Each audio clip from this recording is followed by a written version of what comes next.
DXYZ stock is super interesting. Okay, in this 1 minute video, I'm telling you whether I'm buying or selling. So watch this short video to the end.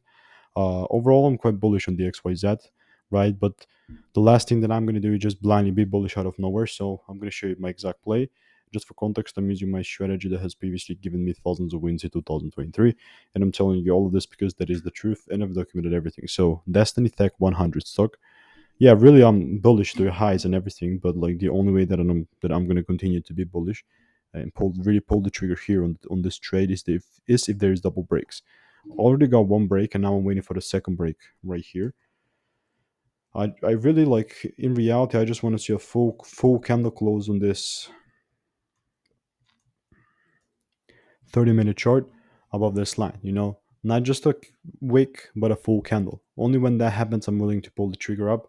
But honestly speaking, just because of discretion, this really is not it. Therefore, like, now I'm also gonna look for another like additional double break for me to then pull the trigger up, because this most of the time just continues to go lower just for my data collection. So definitely gonna keep you updated. I just need more data.